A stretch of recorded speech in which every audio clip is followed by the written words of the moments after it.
I'm going to be over there. I need to give you guys a little coaching. Yeah.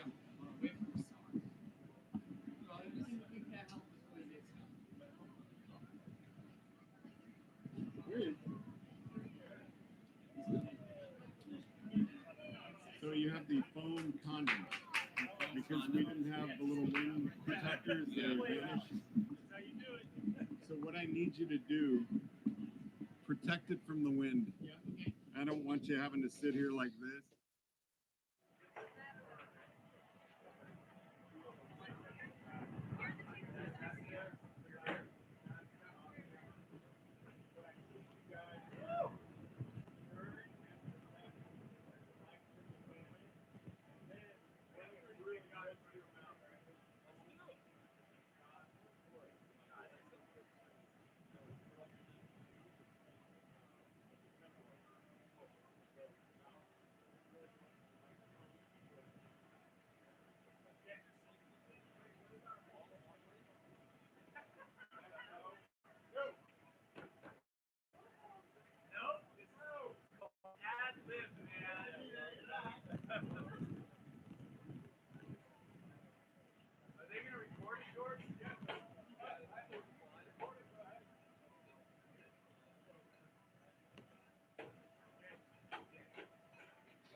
All right, super excited to be here with our four-person champions for the 2021 Race Across America, Team Thin Energy.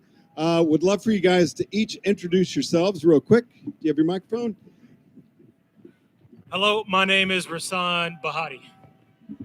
My name is Alex Isley. James William Henry Cowan. Well, it's James Henry William. James William Henry Cowan. Hi, I'm Rudy Napolitano. All right. Well, I'd really like to go into some detail about your race itself, but I really want to talk about the foundation and everything that you did to raise money. I mean, what an incredible job you did. I love that you are so involved personally in the families, with the families that you're helping out. And Rasan, if you can give us a little background on what's going on. And Alex, I would love for you to hop in there as well, because I know you were a very big part of that. But Rasan, it's through the Bahati Foundation, and yeah, please. Yeah, so inner city of LA, Compton, California, and just through the sport of cycling, my life changed forever, you know. And I realized that through the platform that I was able to race bikes on, I was actually having a positive influence on people, and then figured out that I could potentially have a positive influence on children that came up through the system just like me. And so it's an incredible race, but it's also a platform for us to raise more awareness, for us to raise funds and help those that are less fortunate than us on many levels. And so that's what this team was all about. It's funny that, you know, our team is Thin Energy. There's nothing too thin about our team, especially not even lacking any energy. But yeah, what we did, I think, is incredible, and we want to continue to support those who are less fortunate than us. Our foundation, the Bahati Foundation, is about encouraging people, encouraging youth, all people. And a lot of people don't know this, but I initially named the Bahati Foundation the Transcend Foundation because I thought personally that the bike transcends your life no matter where you come from. And the only reason I changed the name is because we had a team, and Transcend Pro Cycling Team didn't sound good. So, Alex, how did you get involved with this? And by the way, Rasan, that was incredible projection. Thank you.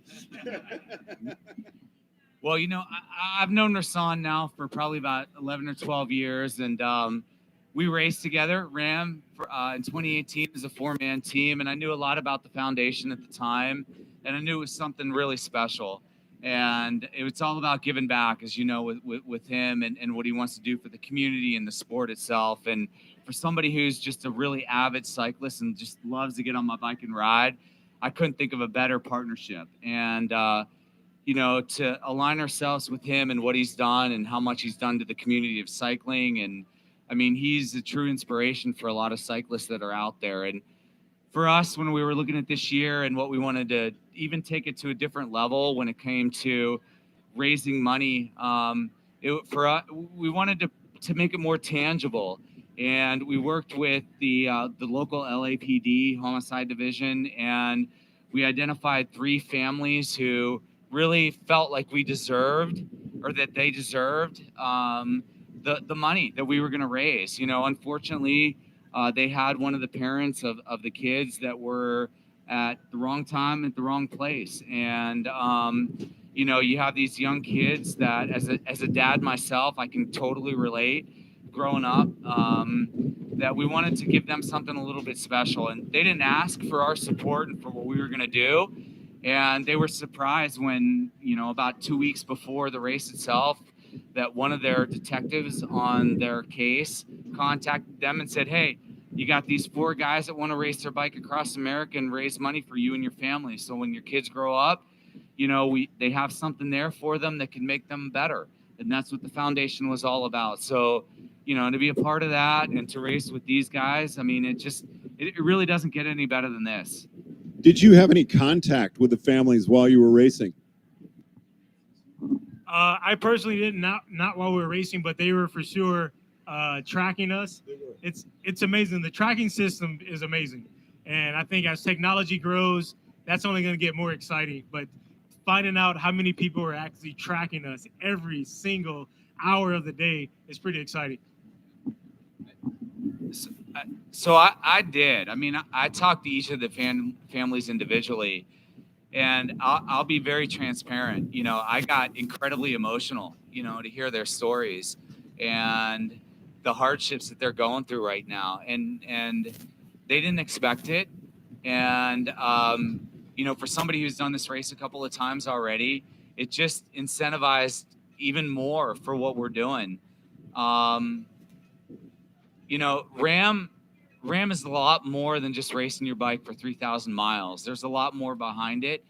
And what these families saw what we were about to do, and to have the opportunity to talk to them, it just, you know, it really, it makes it more, there's more meaning behind it other than just riding for a foundation. You're riding for somebody that, for the way that we set this up, it's gonna affect them for years to come. You know, it's just not, hey, we're gonna give you a couple, you know, we're gonna give you some money. But this is something, and one of the cool things that we've had the opportunity to do is not only raise money to put it into a financial investment for them that'll grow over time that they have access to it, but a lot about the foundation is about education.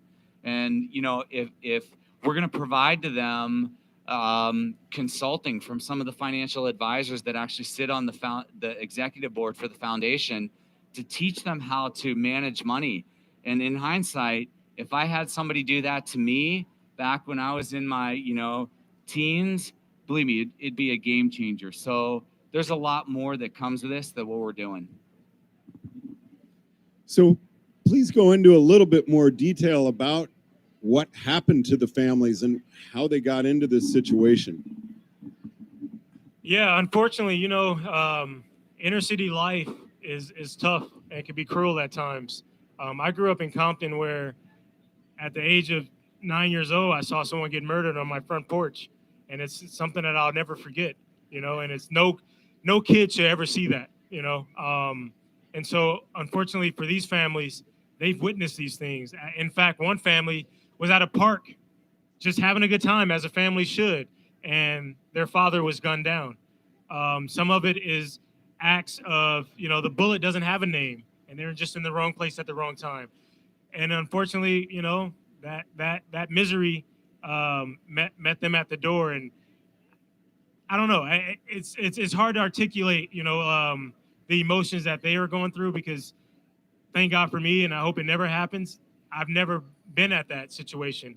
But being that us 4, we have empathy and we have sympathy, and everyone who supports us, I think we're all in the same boat. We just want to support them. You know, these people are, like I said earlier, they had jobs, they have education, they have a family, they pay a mortgage.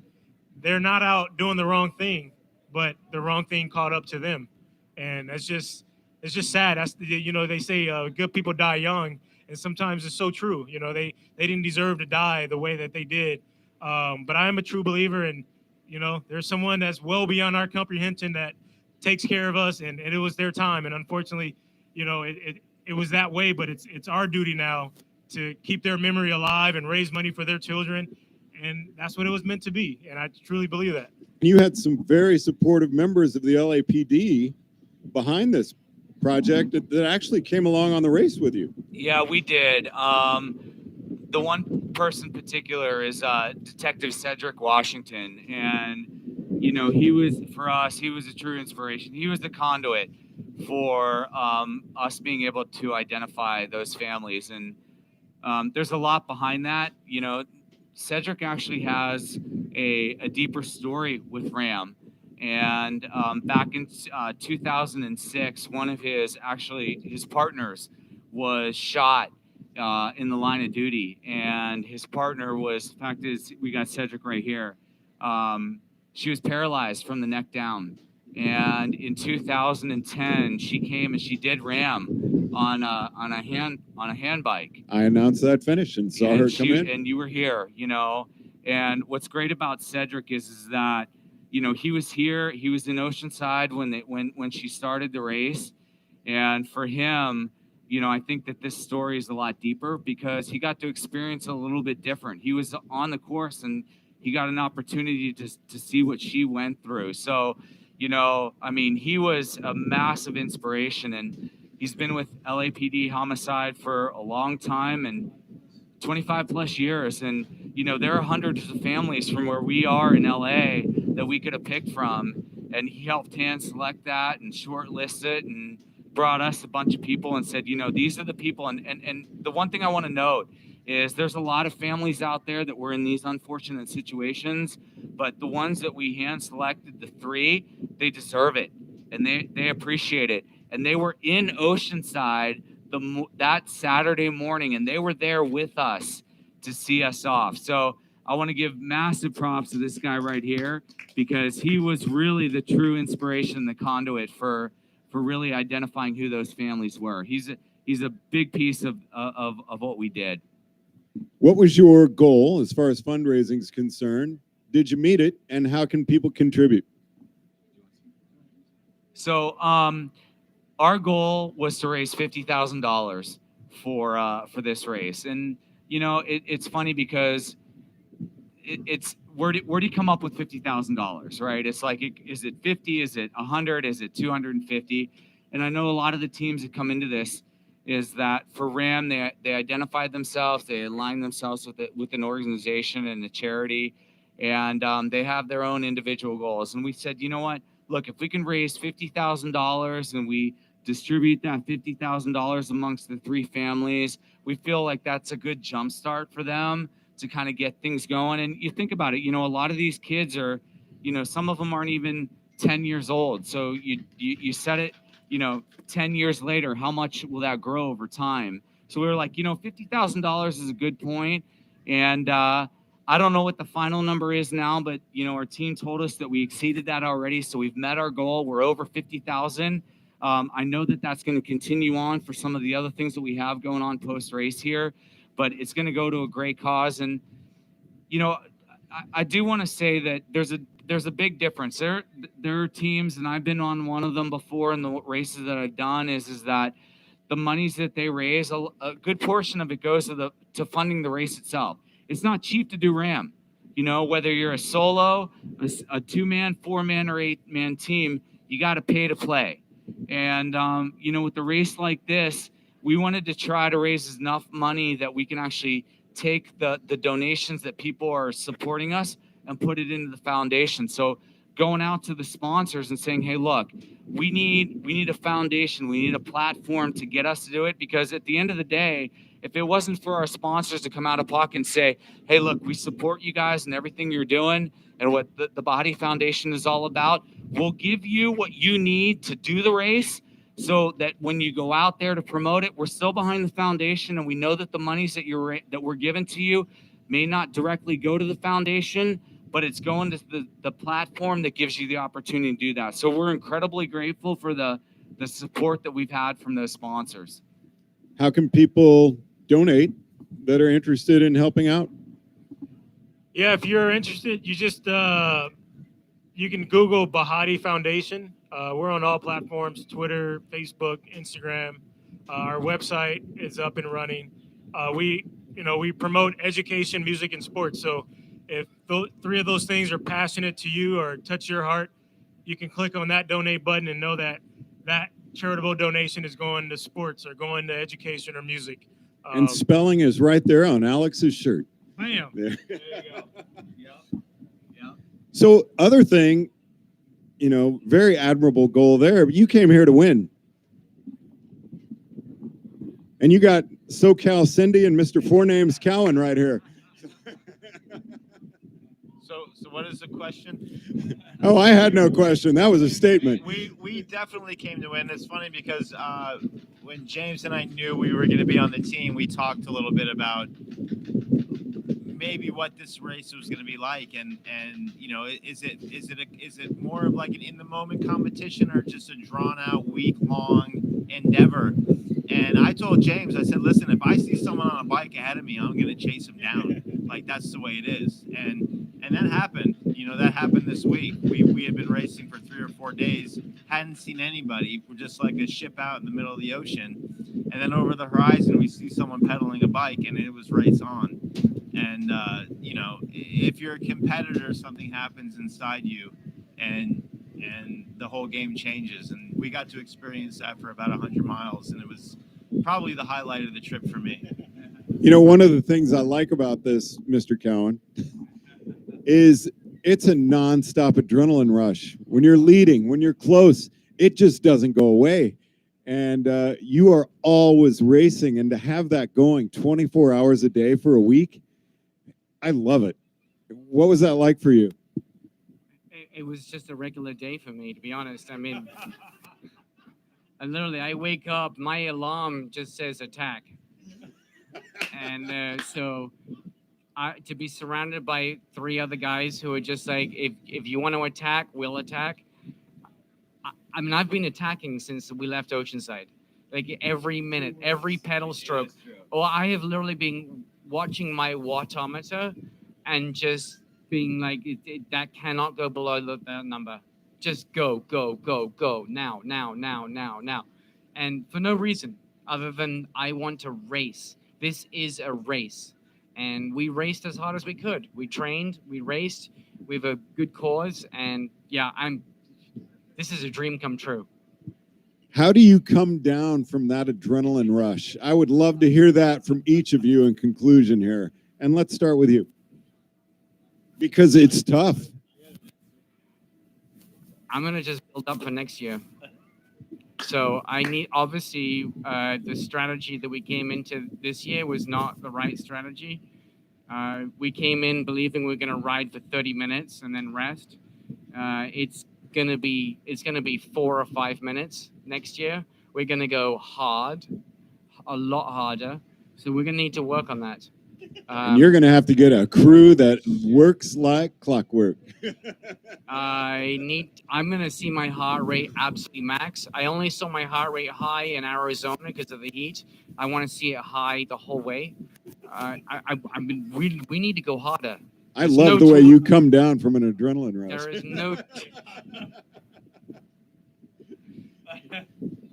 It was a great race, but we can go better. We can do it better. I believe the question was, how do you come down from that adrenaline rush?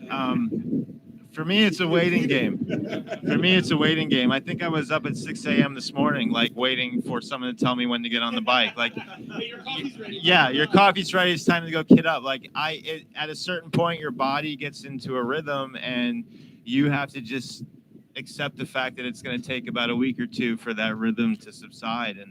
And like I said, I'm totally sleep deprived, but at the same time, I'm up out of bed, like waiting for my next task. And I assume that's going to go on for about a week. So I'm willing to settle in and allow that to pass. The nightmares you'll have of just vividly waking up in the middle of the night going, oh my gosh, I overslept, I missed my pull. I mean, it's intense. You can't imagine sleeping for 30 minutes when you haven't slept for days, and then somebody wakes you up and is like, "You're on the bike in 20 minutes," like, and your heart rushes. I was just turning to Rasan. I'm like, "I got this. Let me shine." I love riding my bike any time of day, and so wake me up. I'm ready. I don't know. I mean, it's these guys are my brothers, you know, and to go through something like this, I've known this guy for a long time. He's a dear friend. He's an inspiration to me. And to go through this and you know, I've been telling these guys the whole time, especially these two because they haven't done it before, is like you got to take Ram in because Ram, you know, being a cyclist, it's everything you can imagine. You know, you go through the hardest of like the toughest times to the best times, and it doesn't get any better than this, you know. For some people out there, they look at this as a bucket list, you know. I look at it as a life experience because you can reflect back on this and say, man, you know, we rode our bikes for 3,000 miles in some of the most extreme of conditions, and not a lot of people have the opportunity to say that. So to go through it and to be with these guys, and you know, I can't give more, you know, props to the crew. It takes an army to get to Annapolis. You know, it's just not four guys that do okay on their bikes and throw the pedals over. I mean, it's a full on. There's a lot that goes to it, and it's a production, you know, and it's about a solid 6 months of work. And you know, we had a phenomenal crew. It took us about 24 hours to get our shit together. And sorry to be that, but I mean, I'm just being really transparent. And I tell these guys, it's like, you know, it's going to take some time to sink it in. We had a total rookie crew, and they had no idea what they were getting themselves into. And I try to paint the picture, probably not the best one for some of them, but, you know, at the end of the day, it's like, you got to take what this race is all about. You know, it's everything. It's competitive. It's hard. It's going to suck. You're not going to shower. You're not going to sleep. But at the end of the day, it's the best freaking thing you could ever experience, you know? So, you know, you take away from Ram, it's just another thing for us. It's I don't know about these guys, but it's not my last one. You know, you take away from Ram, it's just another thing for us. It's I don't know about these guys, but it's not my last one. But I get a chance to do something special with them, and it just creates memories for me, and it's a really special race. For me, was it the wind down? How do you wind down from a week of adrenaline? It won't take much. I told these guys a story from when Alex and I did it in 18. You know, I raced bikes for a living for 16 years, 17 years. And as a professional, I prided myself on every time I got off the plane, I rode my bike. Like, you travel somewhere, you unpack your bike, you ride it. That's just what you do. And so I remember getting home from Ram 2018. I unpacked my bike and I rode it. And I got about 3 miles down the road and realized that I couldn't ride anymore. I felt like I had just ridden like 200 kilometers or something. So I turned around, I went home, showered, and I got into bed. And I stayed in the bed for 2 weeks. I ate and slept for almost 2 weeks. Yeah, so it takes a lot out of you in so many words. And so knowing what I know now, I'm definitely going to ease myself back into riding and not push it, not try to be the professional, and just really reflect on our journey. I mean, Rudy and I have been friends for a very long time. We raced on the same professional team for a while. Alex and I have been friends way before Rudy and I, and then I've met James just through riding bikes in California. And so now we have this brotherhood that no matter what happens, we'll always have this brotherhood. So just reflecting on that, reflecting on what we've accomplished, and just enjoy it, you know, take it in and enjoy it. Thin Energy, thanks very much for taking the time to come back day after finishing to visit with us. I really appreciate it. Thanks for having us.